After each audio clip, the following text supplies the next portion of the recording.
Hi, it's Miss Karleen. I wanted to share some books with you today. The first book is a book that we just got in. It is brand new, called Flight for Freedom. This is by Kristen Fulton and illustrated by Torben Coleman. This is a nonfiction book. That means it is true. It's the story of Peter Wetzel and his family. They lived in East Germany in the 70s, and they wanted to cross the Berlin Wall to get to West Germany. So late at night, they would sew a hot air balloon up in their attic. And in the middle of the night, they took their flight to get over the Berlin Wall. This is a picture book. As far as every page has beautiful illustrations, but this is in our nonfiction section. There are lots of wonderful nonfiction picture books, so be sure and check this out. When I saw this, it reminded me of one of my favorite picture books by Philip C. Steed of Sebastian and the Balloon. This is a picture book in the Berry Room. This is a make-believe story, of course, about a boy who makes a balloon out of his grandmother's quilts and blankets. And he flies away and he meets a bear and three odd ladies and a very tall bird. And they have an interesting adventure. Also, when I was in the picture book section, I found A Voyage in the Clouds. This is a mostly true story. That means that they took real facts, but they might have made some things up with it.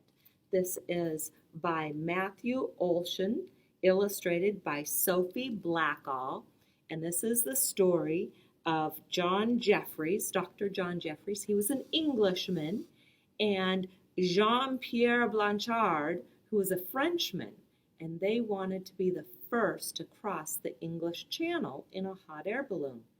Well, these two men did not get along at all, and they had to work together to get across. The balloon started losing altitude. They had to start throwing things overboard. They even had to strip down to their underwear and throw their clothes overboard. It's a very silly story, but it's true. They even took their dogs in this story.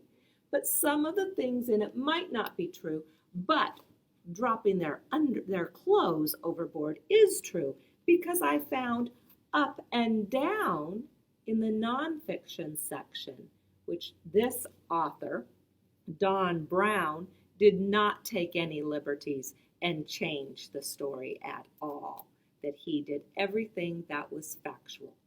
So we have picture books and we have nonfiction picture books, because these are all full of pictures, but we also have books about balloons in our juvenile fiction chapter books.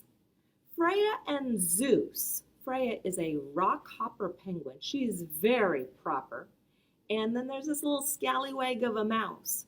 They both stow away in the lining of a hot air balloon basket. And they go on an adventure. They run into a fox. They run into a polar bear. So this is a very fun read. It does also have some illustrations in it. I really enjoyed Freya and Zeus. Another type of chapter book we have is our Choose Your Own Adventures. Oh, Freya and Zeus is by Emily Butler with pictures by Jennifer Thermes. Sorry about that. The Balloon to the Sahara. This is by D. Terman, and this has 42 endings. You get to decide what happens. Are you going to climb down the rope, or are you trying to drop weight? Different things. What are you going to do? But it's a grand adventure where there's elephants and storm clouds and aliens and treasure.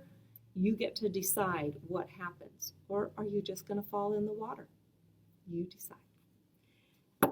Another kind of book we have for kids here is graphic novels.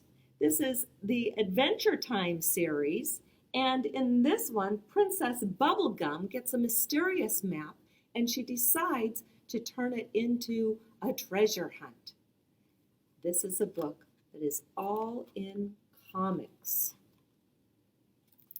and they go on a hot air balloon treasure hunt.